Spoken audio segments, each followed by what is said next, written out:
Thanks, Brad, guys.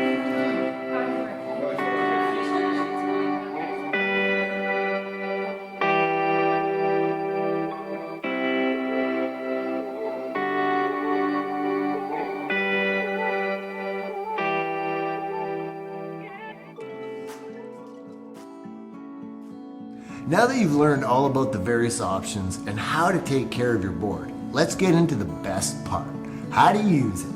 And to help me do that, I'd like to bring back my buddy John, who is not only part of the Roots Table family, but is also an avid cook, outdoorsman, and cures his own meats. Through this, he's been able to hone his knife handling skills, so who better to help us learn how to master our skills on a wood cutting board? Take it away, John. Thanks, Jason. And you're right. If you've invested in a high-quality cutting board, why not get the most out of it? By knowing how to handle your knives, you're able to make not only more attractive cuts, but it'll help your guests get the best flavor and textures possible, leading to a much better food experience. Mastering cutting techniques is not just for the pros, but it's for anyone who wants to elevate their culinary game. So to help you, I'm going to walk you through the process of selecting the right knives, positioning your hands, and executing cuts like a seasoned chef. When it comes to cutting on a wood cutting board, your knife is your best friend or your worst enemy. So choose wisely. Here's a quick rundown. There's a lot of knives out there. We suggest starting with at least these core 4. Chef's knife, the workhorse. Great for almost all tasks. Slicing, carving, dicing. The paring knife, basically a mini chef's knife.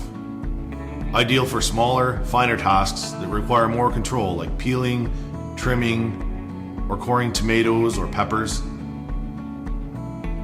Bread knife. The serrated edge makes it perfect for crusty bread and tender fruits or tomatoes, but be careful when using the bread knife on a wood cutting board. Make sure you keep it straight and flat so that you don't saw the wood. The Santoku knife. A great all-around knife, very similar to the chef's knife. Good for dicing, slicing, chopping, julienne, and cheeses because the grooves in the side help things not to stick. So even if you have the most expensive, highest quality set of knives, they're still gonna need to be taken care of. There's a lot of little things that you can do that can help the life of your knife last a lot longer, correct? Yeah, absolutely. Taking care of your knives definitely helps them last longer. When cutting, a sharp knife is much safer than a dull knife. It's easier to control, less likely to slip. I recommend regularly honing your knives with a honing steel and also investing in professional sharpening at least once a year. Cool. Now, a lot of people will recognize one of these, which a lot of people get with knife sets. So this isn't actually for sharpening, correct? This is a honing steel.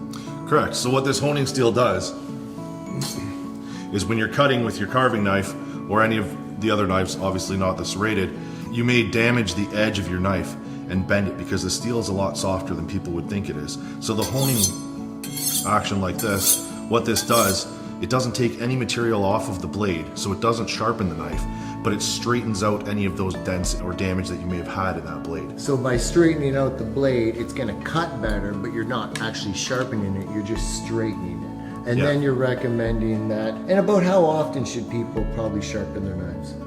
Well, of course, when they're dull. Yes. But sometimes it may be as often as once a month. It may be once every couple months. One of the best ways to tell if your knives aren't sharp is if you take your knife and slide it across a tomato, for example, and it doesn't slice into it and you have to put pressure and you're squishing it, then now it's time to sharpen your knives. Also, just like our wood cutting boards, you don't want to put your expensive knife set into the dishwasher.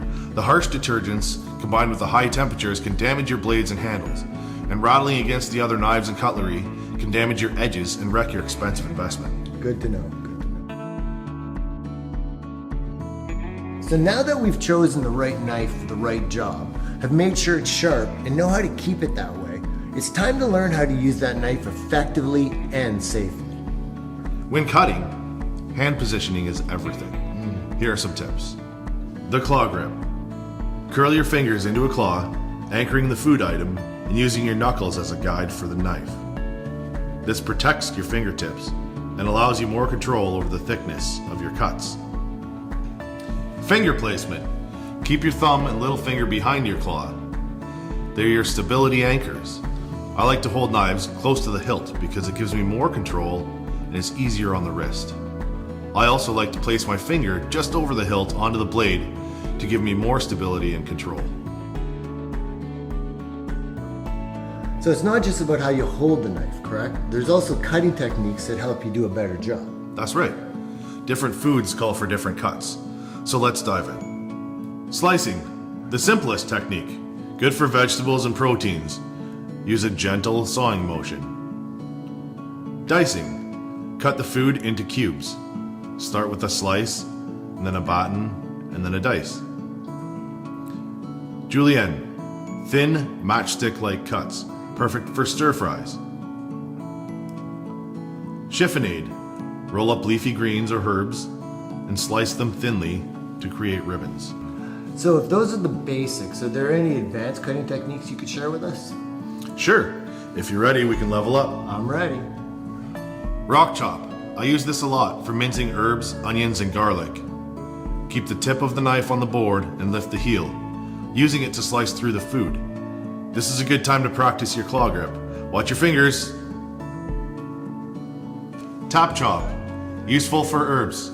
Keep the knife mostly vertical and use a quick tapping motion. Always prioritize control over speed to ensure consistent cuts and maintain safety. You're absolutely right, John. Safety is a huge part of this. While cutting is an art, it also has its risks. So what tips do you have for us today? First of all, you want to ensure you stabilize the board, as you'll be putting lots of pressure on the knives while cutting, and you don't want the board to slip. While you could put rubber feet on the boards, we don't recommend it, because then you can only use one side, and we like to use both. So we recommend putting something under the board that will keep it from slipping. The easiest option, and something that everyone has in the kitchen, is a slightly damp cloth. Things like silicone baking mats also work great. The idea is to use something that keeps the board in one place. Knife drops. If you drop a knife, get out of the way. Step back and don't try to catch it, even if you're a ninja. Cutting direction.